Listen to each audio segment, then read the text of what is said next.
So there's probably space here, if anyone wants to fill in, get a bit closer to the front. That would be great.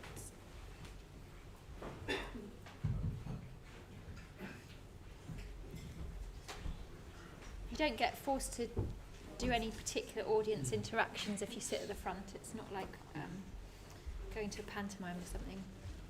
I don't think.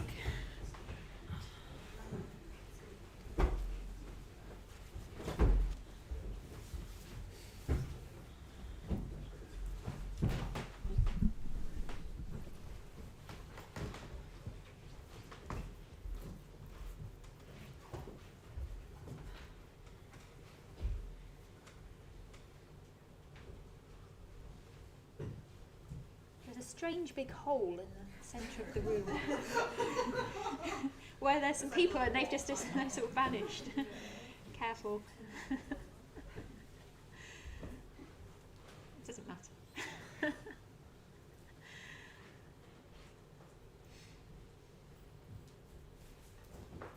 Okay, great. Yes, really warm welcome. My name's Kusalasara, and welcome. Hopefully this week the YouTube's working. So yeah, so far so good. Yeah, welcome if you're watching from home. I said it last week and there was no one watching from home, so never mind. So this week is the second week. We're leading up to Christmas, where we're following a thread of looking at like some of the key points of Mahayana Buddhism, which is a great sort of second wave, a huge flourishing of a second wave of Buddhist culture, Buddhist ideas that happened.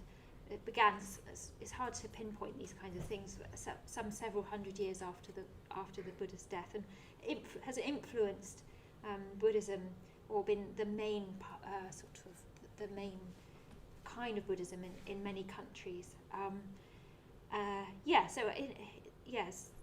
So today we're looking at the idea of the Bodhisattva, and in a way I don't want to say like, oh, we're looking at key points or ideas or concepts. It's more like the key, that these are the wonders of Mahayana Buddhism, that the special emphases that Mahayana Buddhism has drawn out of what the Buddha taught. So today we're going to looking at what is a Bodhisattva, and what's particular about the practice of the Bodhisattva. So we're going to meditate in the first half, but I thought I'd like us to just discuss something before we do that. One of the wonderful terms that describes. Where do I want to? I want to start somewhere else. So we're talking about the ideal of the Bodhisattva, which is to do with practicing for not just for oneself but for others. So that's probably the most low-key way I could describe it. And of course all Buddhist practice is that, and when we're doing the Metta Bhavana practice, which most of you probably know, that we're really in touch with that quality of awareness of others, that we're not just trying to have a blissful spiritual experience, we're opening our mind to others. And there's a lovely Buddhist word which is called anukampa. Anukampa. Does anyone know what that means? Anukampa. Just in case you want to show off your Pali skills. So anukampa means trembling with. So trembling with, we could say resonating with. So anukampa is our fellow feeling for other beings, other human beings, other creatures, plants, the world. Buddhism says that this is what how we can experience ourselves is as trembling with others, trembling with individuals, trembling with the mass of humanity, trembling with the desire for life in all of things. This can be felt, and it's a beautiful physical word, isn't it? It sort of goes beyond like, oh, I really felt for you. It brings it into the experience of that being in one's own body, And I was just talking about the class before, just before you all came with Vandana Jyoti, and we were talking about the sort the kind of sound quality to resonating or trembling with. Because I was saying, I think it's like a bell. We need to be like a bell that isn't cracked. So you whack a cracked bell and it doesn't make much noise. But if the bell's well made, just a tiny little tap, and it resonates for ages. It's very responsive, and it makes a beautiful sound. And Vandana Jyoti was telling me about the sympathetic stringed instruments with sympathetic strings. Is that right? That's right. Yes. Do you want to say more? We didn't plan this. So if you think about the special sound of a sitar, so you can see they're plucking the strings, but underneath, I don't know if you've ever looked underneath the strings of a sitar, but you might have, there's a whole set of very thin strings that are tuned by little pegs all the way up. So basically, when you pluck a string at the front of the main part of the instrument, underneath that, there are all these other strings that, just like we're talking about with Anukampa, you pluck that note, dum, the string that's tuned to that note, dum, underneath, also vibrates. So you get a sort of double for your money, as it were. You pluck one string, and underneath, the sympathetic string vibrates in sympathy. So that's what we're talking about here with this. Mm. Beautiful. There are lots of other instruments that do that as well, like lutes, even 12-string guitars to some extent. Yeah. So isn't that nice? Sympathetic strings. You pluck one, and the other doesn't need to be touched, and it sounds. So I thought before we meditate, actually, before we do anything else, so that's the introduction. What we'll do now is salute the shrine, and then we'll get into little groups and do a short bit of discussion.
So we're going to move our thoughts from the metaphor of sympathetic strings or being this musical metaphor to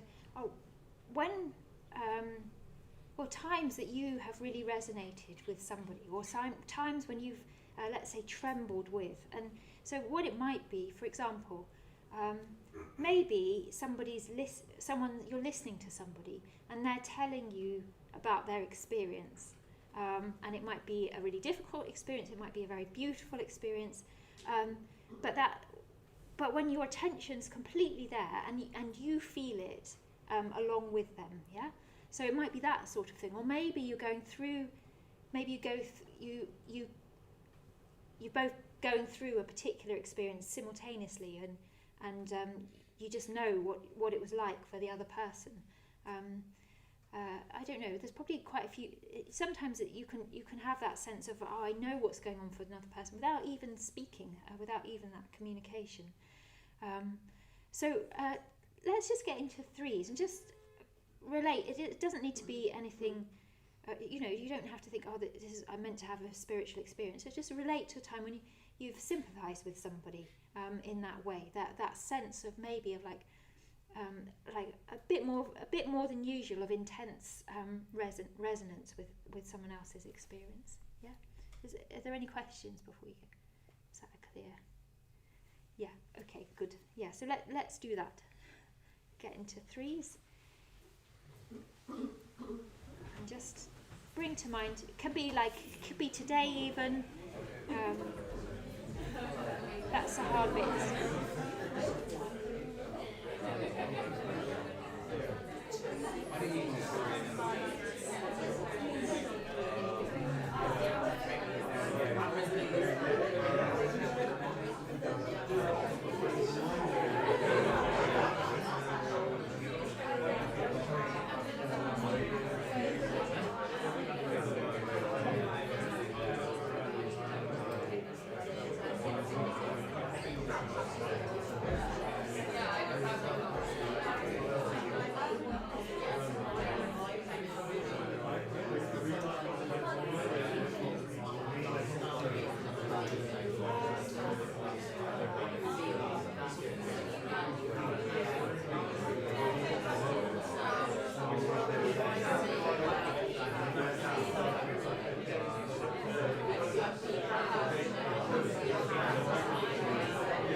Okay, just a minute more.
Okay, great.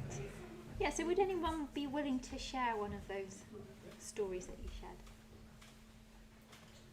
Just to hear in the whole room one of those experiences. Alex, yeah. What came to mind is like sometimes if you're in a bad mood, I've noticed all it takes is someone just like smiling at you in the street or being nice at the till at a cafe, and it kind of like punctures it and kind of, it's almost like they're giving me a leg up. It's like a relief to kind of come out of the bubble, and it's like they invite you to their like positive mental state or something. Yeah. So that's someone reaching in to connect with you in a way when you're, or when one is not trembling with something like that. Yeah, lovely. Thanks. Thank you, Alex. Anything else? Let's hear a few more. I was saying I met up with a friend at the weekend, and I worked with her a few years ago, and she had a really difficult time during that year, but I didn't know that much about it. And then on the weekend, she like talked to me more about it, and turned out she just had a bereavement like right before that year, and it kind of shone a whole different light on that whole period. And I think I was just able to resonate much more fully with that experience from knowing that and understanding what she was going through more. Okay, but that's great. So yes, like a little bit of knowledge can really help, can't it? Or like or even just a bit of understanding that just can let that resonance be much more easy. Yeah, like a good communication, open communication allows it to happen more. Yeah, wonderful. Yeah, thank you, Sangatara. Anything else? Yeah, over there. We mentioned about kind of doing things with somebody together, either to work or running together or dancing together. When you're kind of in a state of flow, or I mean, you just know what they're doing, they know what you're doing. I mean, you're working together as one in some sense. And as I said, working can be dancing or running together, an event or something like this. Yeah. So this sense of we're just working as one, and you know what's going on and everything, it's resonating. Yeah, that's lovely, isn't it? And I like how you saying like either working or dancing. It's like sometimes when you're working together, like on a team or a project or something, it feels as though it's play, or like that there can this kind of harmony can come about between you, and you really get to know each other in that way. Yeah, thanks. Yeah. I just want to share about referencing back to you talked about sentient beings, and for me that connection comes from me being vegan. Because when I look at any kind of footage of animals and they're like their eyes, that like sadness, that resonates with me so much. And there's this level of like empathy that makes me make that choice, because I feel the way like that, the way that they feel. So that's a deep one. Yeah, lovely. That's really nice that you brought that in, and it makes me think two things. One is, it takes that little bit of sympathy to make those ethical decisions and behave differently, isn't it? Like you do have to recognise that you're a creature, but I think then from that place of like knowing that you're not harming creatures in that way, one's much more open to the world as well. Like it sort of works around both. It works around both ways. Yeah. Yeah, it feels like at 100%. It's the whole ahimsa, the practice of non-harm. Yeah. And so just having that consciousness when it comes to anything, not just animals, like human beings, it's like actually being aware of avoiding causing harm. Yeah. Feels like it makes me resonate just more with everything. Yeah, great. Yeah, thank you. Okay, well, thanks for your thoughts, everyone. We're going to do the Metta Bhavana practice. Is there anyone who needs me to say anything about that practice? Anyone who doesn't know it? Do you know it at all? Okay. So I'll just say very briefly, it's 5 stages. I'm afraid it won't be a very comprehensive explanation, but each stage you bring to mind a different person. So it's a friend, someone who you don't know very well, someone who you find difficult. Sorry, you start with yourself, someone you find difficult, and then you open it out to more and more people, more and more beings. In each stage, really, you're just trying to find that, what we've been talking about, some sense of friendliness or comradeship, even with someone who you find difficult. And that's the direction. I'll at the beginning of each stage, I'll just say the person for your ease. You're just trying to open. Bring them to mind as much as you can, as vividly as you can, and then to open up to that image or thought or sensation of those people. So let's just try and kind of think of ourselves. So we'll spend a bit of time paying attention to our bodies. We can think of our bodies and minds as being these sympathetic strings, so that when we evoke the person, we're freer to tremble with, to vibrate with. Bring that quality, that beautiful musical sympathetic quality of Anukampa to mind.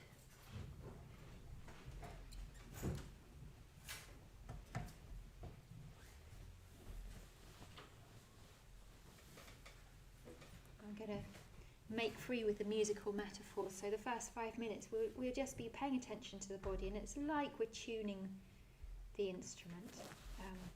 We're becoming aware of what we might not have paid attention to yet today.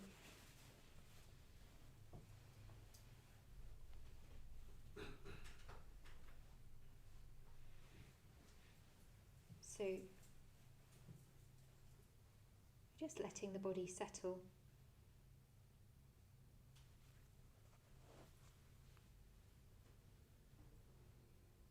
And just seeing if you can feel some sort of dignified quality in how you're sitting.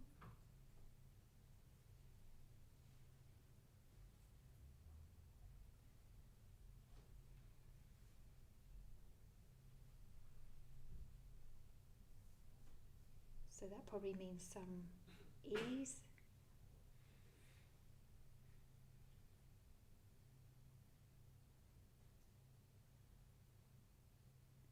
Letting the weight of your body rest into your seat.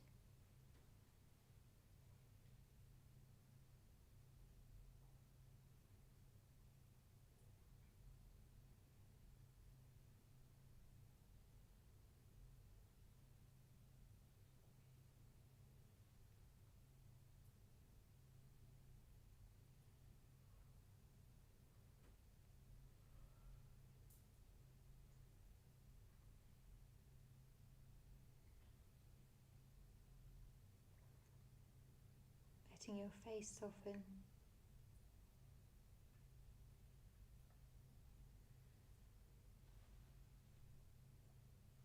Shoulders, hands.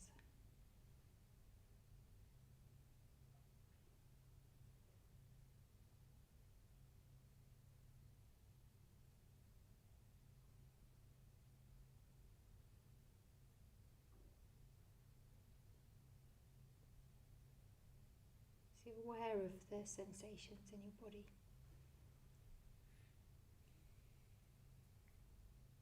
Temperature.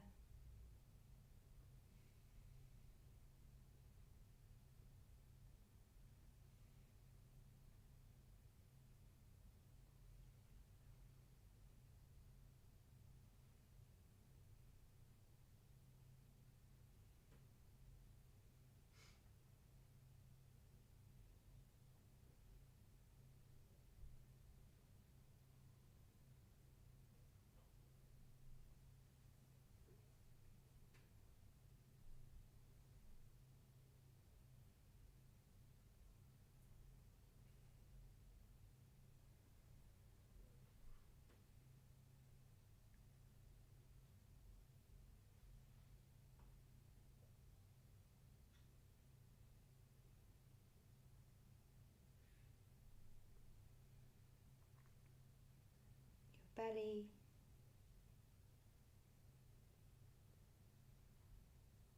your heart.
Your body tender, your mind aware.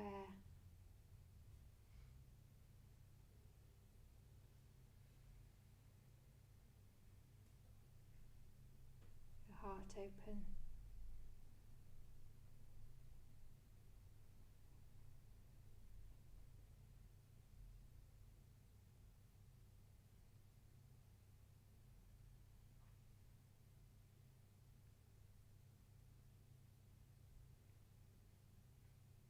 This quality of self-cherishing. The first stage of the metta bhavana.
You're a good friend.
So you're now bringing to mind someone you don't know very well, who doesn't provoke a strong response, neither like or dislike.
the room really still.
More and more people.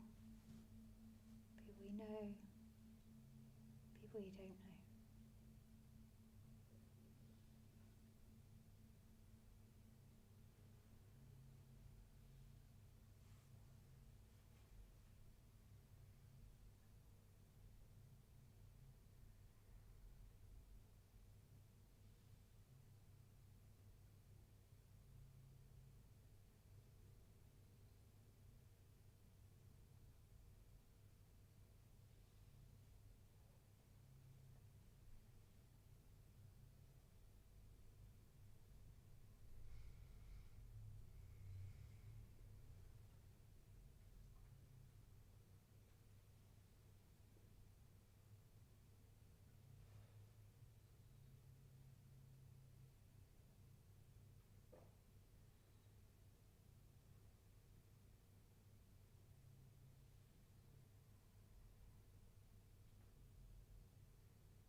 So let's relax the effort we're making and then we'll just sit for a moment.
Okay, so yeah, we're talking about the Bodhisattva and practicing for others, practicing for the benefit of others, and that's where it all starts, with this quality of anukampa, trembling with.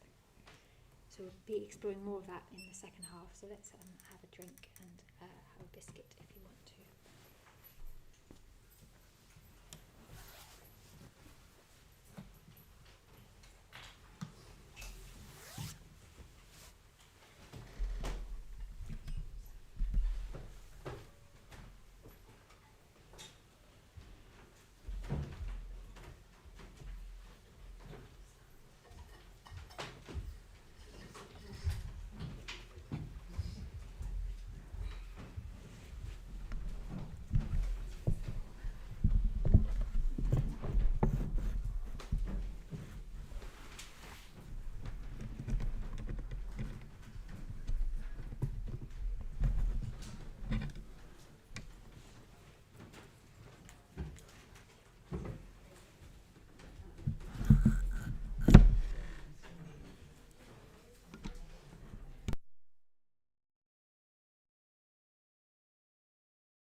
Okay, good.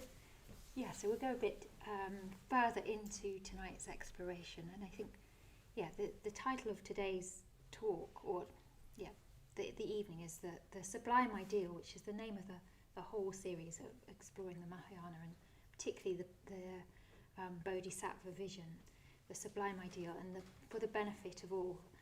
And last week I was just evoking some of the history of Buddhism, because Mahayana comes later than the Buddha. So the Buddha taught a huge amount, and many of his teachings still survive. We're sort of abundant with the Buddha's teaching because his disciples were so careful and rigorous in preserving what he said in their memories, in this oral tradition.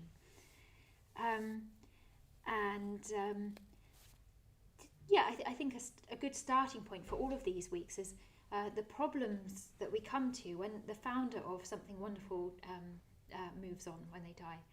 So when the Buddha's parinirvana happened, I was also saying that some people were very, very sad because they knew what a loss to their own lives the death of the Buddha was.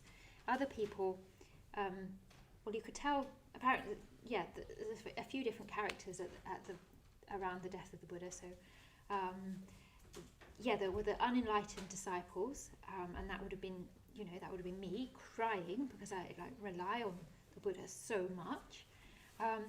There were the enlightened disciples, and they were serene because they also knew that really the death of a Buddha, death is just not such a dramatic thing as we all think it is. For the Buddha, he wasn't frightened and he was ready to move on. And his enlightened disciples just saw all of that with complete serenity.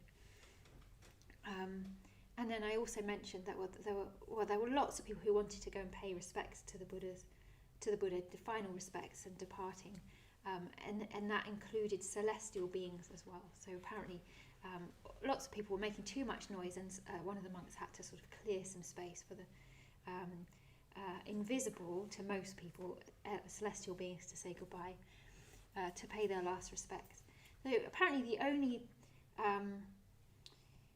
creature who was unaffected, completely unmoved by the whole thing were cats. So apparently cats really not concerned by the death of the Buddha, and just there was a cat there, she just carried on licking her paws, preening herself, and anyway, don't get me started on cats.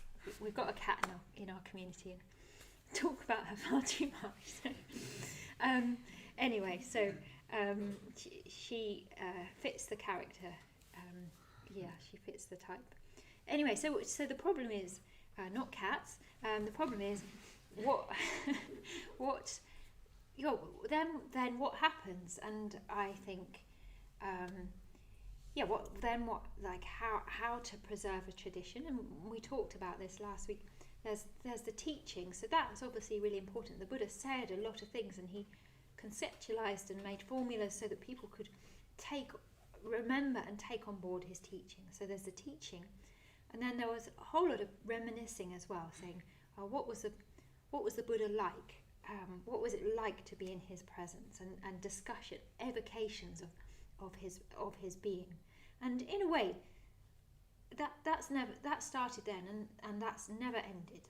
That's what Buddhists do in a way. It's like, let's imagine what it's like to be in the presence of the Buddha. What would it be like? And the more effort we put into that, the less of a sort of bland, general, spiritual, beneficent vibe we get. The more we see I don't know, the Buddha was unpredictable. He could be almost dangerous in his vision of reality, his demandingness of what humans could be. That might make us feel scared a bit, or like so kind we hardly know where to look. Or the Buddha could be quite ghost-like in a way. He could move around in a very subtle way, and people might not notice that he's appeared.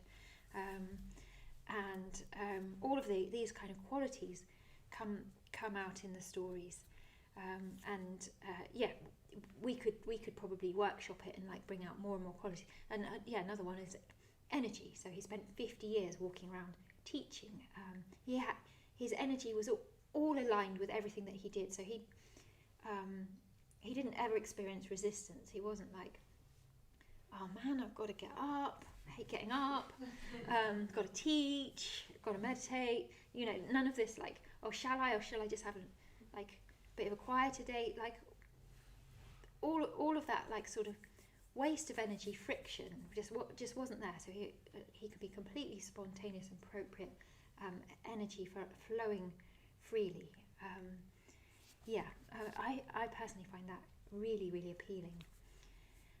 And of course, the teachings are important. It's like what he said about his teachings are on the whole practical, but he described that the problem of human suffering was at the base of it a craving for something that is ultimately a delusion, a craving for a sense of self that is forever slipping through our fingers if we could only see it. Yeah, so he described the problem, and he described that there is a way out of the problem, and he described what the way out was.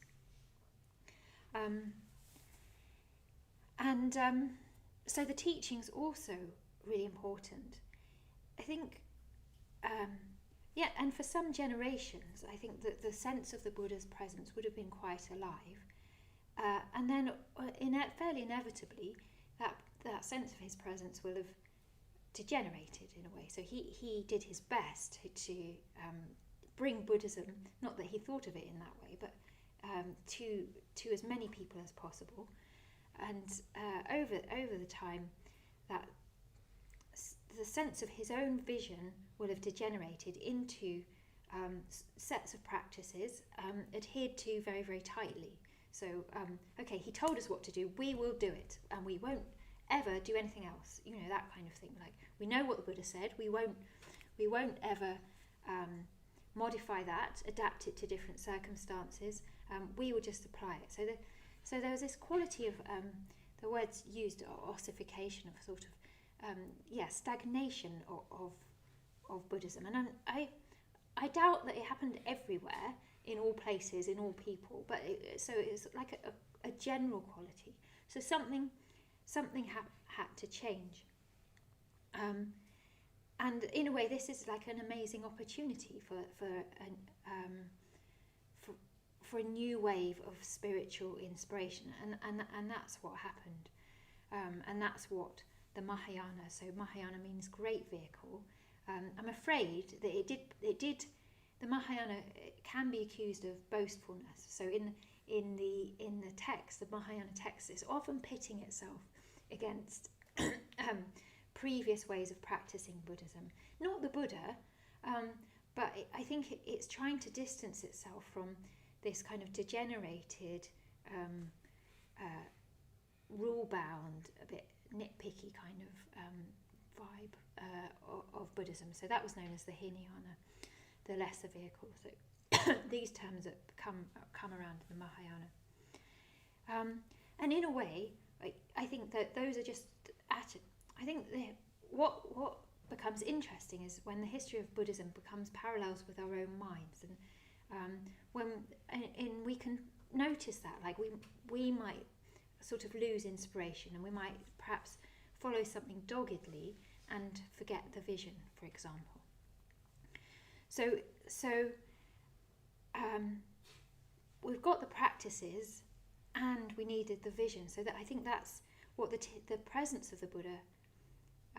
What do I want to say? I'm trying to try and tie this up.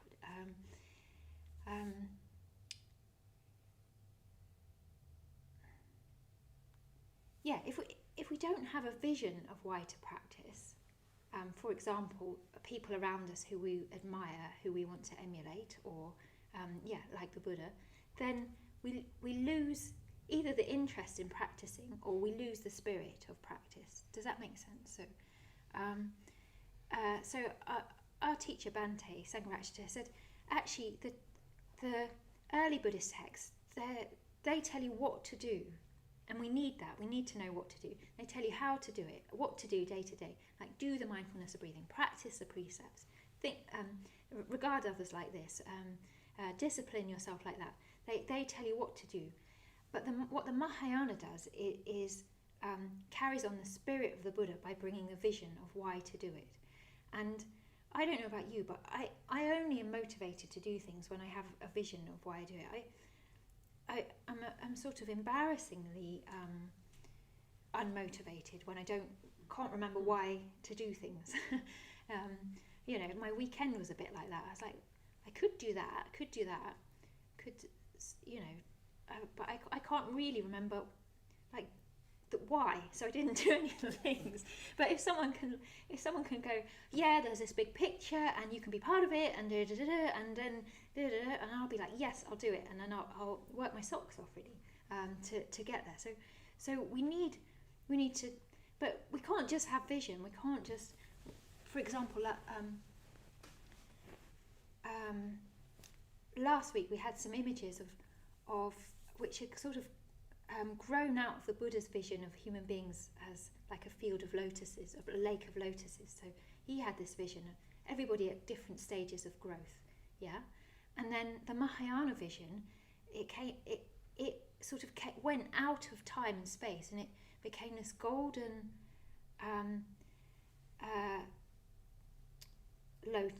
a great golden lotus in the sky, in the cosmos, let's say. And it didn't need a stalk, but it would self-seed, and then from that more golden lotuses would spring. And that it was like a kind of kaleidoscopic unfolding of cosmic golden lotuses that over and over again just keep growing, keep this quality of increase and augmentation out of time and out of space. So why was I saying that? Vision. So that's the poetic description of that, which I don't have with me, is wonderful. It's completely compelling, and it's like a sort of spiritual meditative vision. But if we only have that, if we only sort of just sit there and imagine golden lotuses, well, we'd have a nice time. But when we left the Buddha Center, we wouldn't know what to do, like how to be a Buddhist. So both of these they're crucial aspects. They're crucial to us. So that's the place of the Mahayana really is helping us to fit our minds into myth, to help us have a sense of our orientation within a much bigger and much more grand vision of humanity than just me. And this is the problem that will happen over and over again. Just me trying to have a bit of a better life, or for Buddhists it became me and my enlightenment. Yeah, so that's always going to be the problem with Buddhism as well, that it becomes self-orientated and contracts into my spiritual experiences, and even me getting enlightened, and that's how it seemed from what I read and understand, that's how the history of Buddhism sort of went for a while. Like the vision of enlightenment, as it became distant from the Buddha, it became quite just limited, narrow, let's say, and narrowness is always self-interested and deluded as well. Yeah, so that's what the Mahayana is pitting itself against all the time. Like, if you think it's about you, that's limited, and you're making yourself much smaller than you need to be. And in a way, like, I mean, when I came across the Bodhisattva ideal, I just was like, honestly, like I can hardly, I don't know, like for all beings, I can hardly get on the cushion to meditate for myself. Like I felt a bit overwhelmed by it. I was like, honestly, you're asking way too much of me. But that's because I didn't understand it. So maybe I'll just maybe I'll just say a little bit about what about this figure of the Bodhisattva, because it comes in later. So you can see the root of the word Bodhisattva is related to the word Buddha. So Bodhisattva means like awakening being, or a being of awakening. And I like it. I like that way of describing, because it's less of a noun, and it's quite dynamic. It's like it feels more verb-like, more like active, something that creates awakening rather than is in a state of awakening. And the figure of the Bodhisattva, it's basically other regarding. It's a basic this understanding that that to practice for oneself is not satisfying for anyone. It doesn't do oneself, whatever that may be, any good at all, or limited. It's a limited way. And it says, Bhante says, doing good to oneself does good to others, and in doing good to others, one does good to oneself. So this is what the Bodhisattva says: the polarization, the division between self and other. Well, not only is it a nonsense, perhaps as if we can just reel back to our sense of anukampa, resonating with one another. We're not separate, and in fact, the self that we're trying to develop, it isn't actually a self at all. So the Bodhisattva has this this like abundant, generous quality of practicing in relation to others and for others, motivated for others. And Bhante says, that this quality of doing good to oneself and doing good to others, he says they're continually passing over into the other in such a way as suggest a state beyond both self and others, which I think is beautiful. That continually passing over into the other in such a way as to suggest a state beyond self and other. Elsewhere, he says that we don't practice. Not for ourselves do we practice. What's the quote? It's more elaborate than that. Not for ourselves do we seek to attain the divine, nor even for the sake of others, but simply and solely for its own irresistible sake. And I think that simply and solely for its own irresistible sake, I think that's the stage beyond self and other. In there's this quality of drawing us towards enlightenment or growth, however you want to conceive it, that's attractive for you, that leaves behind this dichotomy of self and other. And it is a sublime ideal, and Bhante calls it, this is why he says it's the most sublime ideal that he in Buddhism, the Bodhisattva ideal. In fact, he says that in the figure of the Bodhisattva, Buddhism finds its highest expression, indeed its ultimate meaning. So the Bodhisattva, he says, is the meaning of human life, even the meaning of existence. Well, this is quite a powerful thing to say. This is the meaning of human life. This is the meaning of existence. The principle of perpetual self-transcendence. So maybe I just need to say a little bit more about Bodhisattva, because often I think the popular gloss on a Bodhisattva is that it's somebody who puts off their own awakening to sort of like standing at the door and letting other people into this place called Nirvana. I think that's the popular idea, which is a bit, I think it's not a very subtle way of thinking about it, the Bodhisattva ideal, because it seems to imply that you can put off your own awakening by acting for others, which is completely not true. And maybe there's a couple of ways we could think about it. Well, maybe I've got a question for you actually. is, have you ever had a sense that doing something for someone else has actually benefited you more than you thought it would? Does that have this kind of more outward looking sense? Does that resonate with you? Nod if you think so, and if you disagree, shake your head. So Andrew doesn't disagree. He doesn't agree.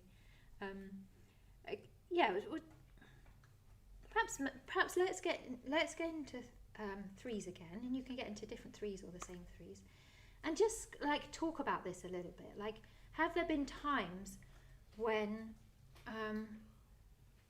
it's quite simple really, that you've felt better for being altruistic, for going against your own preferences in some ways. Yeah, that's clear, isn't it? Yeah. So we won't have very long. Let's just have a little nut that out together.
Just a minute more.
slightly felt like, oh, that's a bit of a patronising question, because some of you might have like realised that quite early on, and you've dedicated your whole life to, you know, like working for others. Like there are many people who do that. So me saying, have you ever done anything slightly nicer for someone else? Anyway, so any thought, anything to share from that? It's always so funny, you're always chatting away and then I come along. Yeah, thanks. I feel weird like having my back to everyone, but this morning I was in a bit of a rush getting into work. I have a lot of deliverables on right now, so I was pretty stressed out, I would say, more than usual. And my tubes just kept getting delayed and delayed and delayed. So I became a bit frantic because I had to get something to my boss and I wasn't able to get it to her. So I get off at Blackfriars and I'm kind of in a rush, speedy walking, and I see this elder woman and she's kind of trying to do one of these and get someone's attention. But no one's really stopping because it's that morning rush into the office. So I kind of am like, oh, I really can't do this right now, but I pull over and I start having a chat with her, and my grandma had dementia, but she also was struggling with this, which meant that she got very disoriented in the station. She'd come down to westbound platform, but meant to go to the east. So we kind of had a bit of a chat. We got up to the top of the elevator and decompressed and shared some stories, and then she went down to the east side. So in that moment, I was delayed another good 10 minutes or so, but I actually found that leaving that station and the kind of 5-minute walk to the office, I had a bounce in my step, and I had like a lot more like gratitude that she actually calmed me. So I probably arrived into the office in such a better state than I would have otherwise if I hadn't like come in contact with her en route. That's perfect. Yeah, lovely illustration. Thank you. Thanks for sharing. Anyone else got another something to share? Yeah. Sometimes when I land at karma, I was like, cool, so if I do like good stuff, I get good stuff. So there's a bit of a calculation going on. Yeah, I'd be like, oh, if I like, you know, I'll donate some money to charity now, like, universities give me some good stuff. But it never did. Probably like a good lesson for me.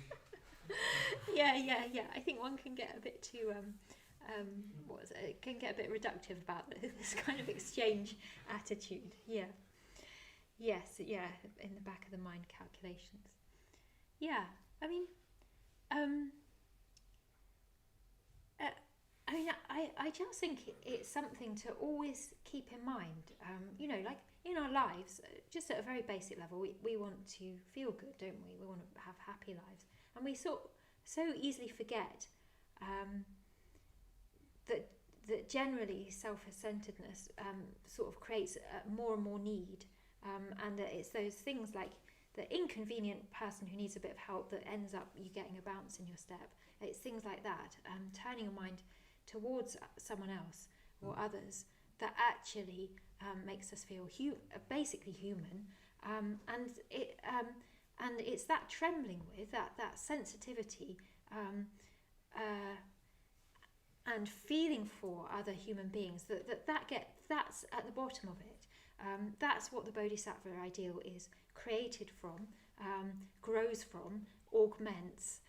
When Ananda, the Buddha's very, very faithful companion, was weeping at the time that the Buddha died, so he was famously not enlightened, many of the other disciples were. He was weeping, and someone asked him about it, and he said, my master, who was so kind to me. So I've only ever heard that phrase in English, and I looked it up today, and lo and behold, the phrase he said was so sata yo mang anukamti. Yeah. So he said, my master who trembled for me, who felt for me. I mean, that's extraordinary, isn't it? To be able to say that about someone else. Oh, they trembled for me. They felt for me. And we've all got that in us. That little tuning fork somewhere that can tremble, that can feel quite intensely for others, and that's what the Mahayanists were saying. Like, the vision of Buddhism is so much greater than just a few religious people, like sort of reaching technical stages of attainment. And one comparison is the Bodhisattva idea is like like the sun compared to a glowworm. So if you only practice for yourself, the light you might have a little spark. It's like a glowworm. But the Bodhisattva ideal is like the blazing sun. Yeah, and I was saying when I first came along, I was just sort of like, oh God, I'll look at a glowworm. I can't look at the sun.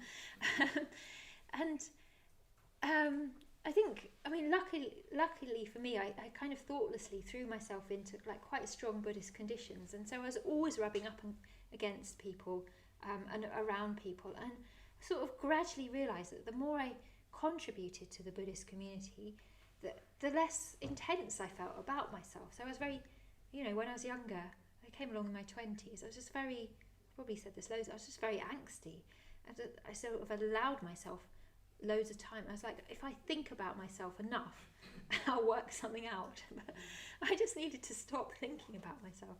I don't know if you ever sat down to do the Metta Bhavana, and it's like, the relief of allowing other people into my mind, that quality of expansiveness.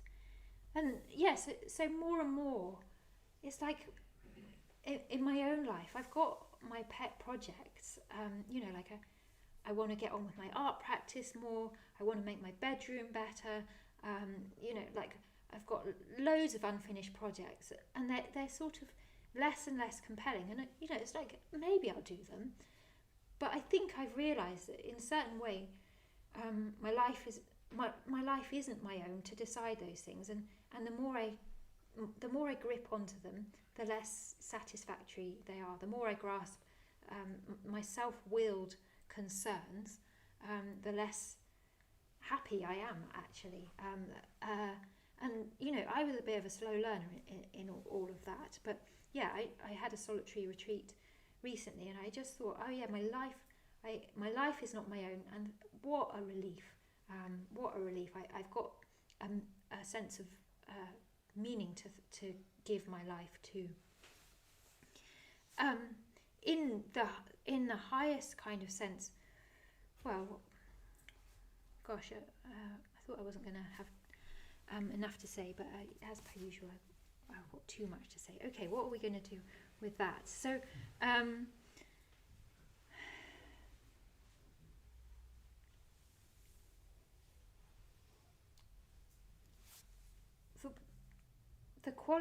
the qualities of the Bodhisattva.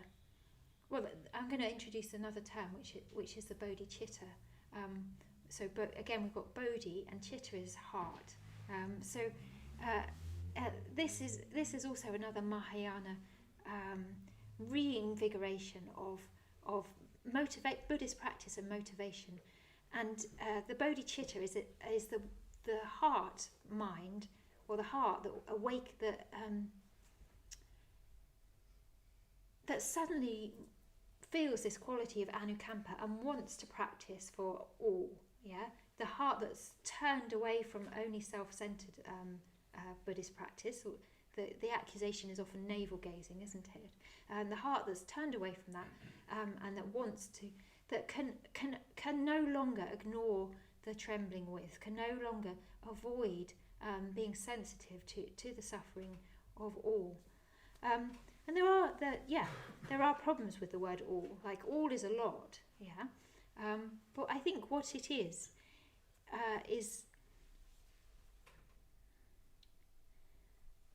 not putting a limit on when you'll practice, who you'll practice for. Sometimes one feels like, well, in these conditions, no one could be expected to be nice, or no one could be expected to be mindful in these conditions. It's those kind of stories that put a limit on for the benefit of all. It's both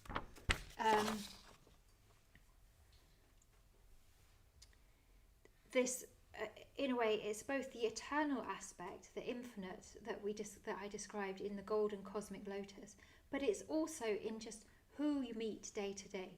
It's also Alex said, the smile that she received from the cashier or something.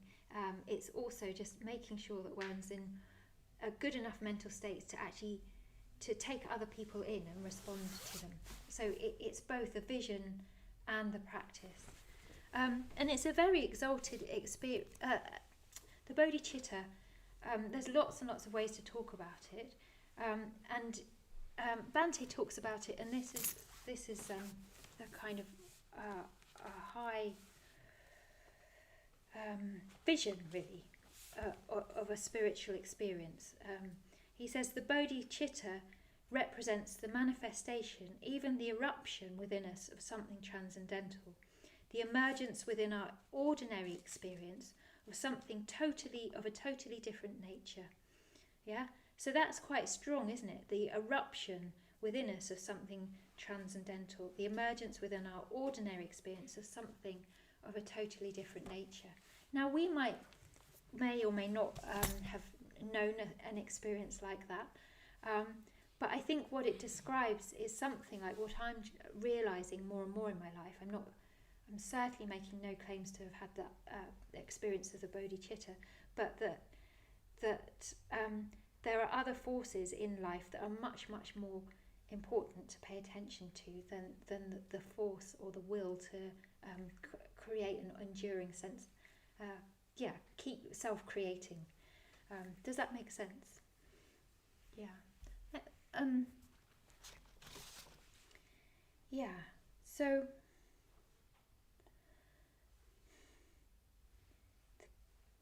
the bodhicitta, one of the images for it is that it's like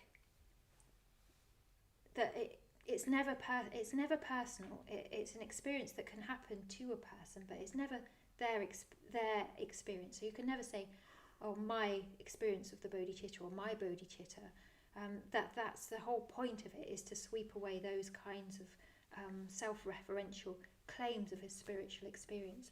One of the images for the bodhicitta is that it's like pools of water, different humans with pools of water, and the moonlight is the bodhicitta, and it's reflected in the pools of water. And of course, so no pool of water can say, oh, that's my bit of moonlight. You can't own it, it's not graspable. But actually, the flaw in that is that even the pools of water, they're transitory. A pool of water can expand, it can be ruffled by the wind. You throw a stone into it, the surface will be disturbed, it can evaporate. So even the pools of water are as unclaimable, actually, as the moonlight that's reflected in them. So this, of course, becomes one of the great problems of the Bodhisattva ideal, is like, if there is no fixed sense of self, so that means there are no beings, and I'm trying to save beings, like, what happens? Well, of course, you're mixing different paradigms then, and the only way is just to keep extending outwards, I think, and the only way is to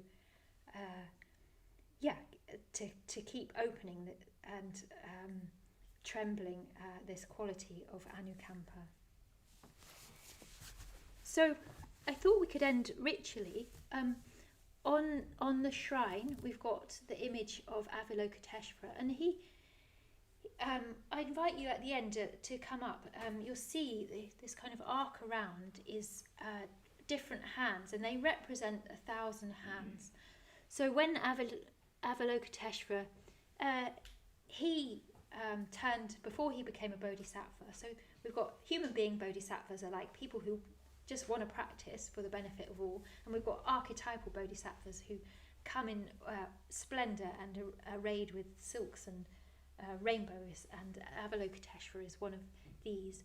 And the myth behind him is that he was just a bloke, and he was practicing, and he'd made a bodhisattva vow to practice for all beings, and he practiced and he practiced and he practiced for decades. And he looked around him and he saw that the world was still suffering. So all his efforts, all his will, all his concern to practice for all other beings, he felt totally overwhelmed by the project and despair. And it said that he split up he sort of shattered, his body shattered. And the Buddha, Amitabha, gave him 11 heads, so they're all stacked up, and so that he could carry on hearing the cries of beings, the cries of suffering, and look in all directions and respond to the beings. And he also gave Avalokiteshvara 1,000 arms, each holding a different implement, to be able to respond, so that if you encounter Avalokiteshvara, he'd have the right way of responding exactly to you. He'd see you, he could respond. And at the top, Amitabha sits. So really, that myth is saying you can't do it on your own. You can't do it out of self-will. Something bigger has to be allowed to come through. And in a way, that's almost quite a violent story, but this shattering of self has to be allowed to happen for the splendour of your bodhisattva self, non-self, let's say, to be able to emerge. So we're going to end ritually. Nika's going to hand out. So we're going to read some verses, and I'm going to invite, there's only 13, so I'm going to invite the first 13 who get one to read out the verse, and we'll start here. If you don't want to, then you can just say no to Nika and pass it on. So we're going to read these verses.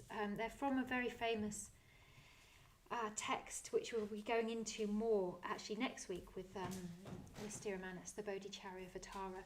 Just beautiful poetic verses evoking the desire to practice for all beings. And then, so we'll read those, and then I'd like us to chant the Avalokiteshvara mantra. And would one of the order members from the team be willing to start that? Is there a hand going up? Was that a hand? Yeah? Okay, great. So I'll dim the lights. Have a read of the words, because they're in my friend's handwriting and she's got really titchy writing. So just make sure you can see what it says. Thank you for agreeing to join in with this. And so we'll do them in the order that Nika gave them out. Yeah? Any questions there? Are we all happy?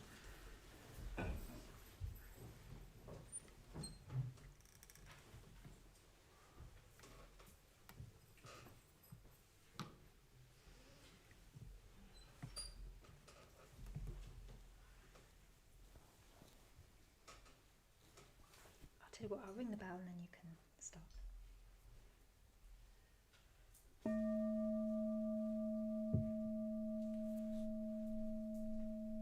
With no sense of loss, I give myself to all beings. I give my merits for the benefits of all. May I be the doctor, may I be the nurse for all beings until the world is cured. For those in poverty, may I be wealth. For those in pain, may I be balm. May I be a light for those who are lost. May I be a harbour for those that need shelter. Like the earth and the water, like the fire and the air, may I be a servant to beings on earth until the world is whole. Just as the Buddha before me took up the bodhicitta, just as they trained in the 6 perfections, so now I too, for the welfare of the world, set my mind on enlightenment, for now I too, for the welfare of the world, will train in the Bodhisattva's path. Today my life has borne fruit. Today I have been born in the family of the Buddha. Today I have become one born of the Buddha. Just like a blind man who finds by chance a jewel in a dung heap, so by the same chance this precious attitude has arisen in me. This is the elixir of life that puts an end to death. This is the pinnacle because that ends all poverty on earth. This is the supreme medicine that cures the world's disease. This is the bridge to freedom that leads from unhappy states. This is the essential butter from churning the milk of the Dharma. For the whole caravan of humanity, traveling the roads of coexistence in search of happiness, this will give them joy.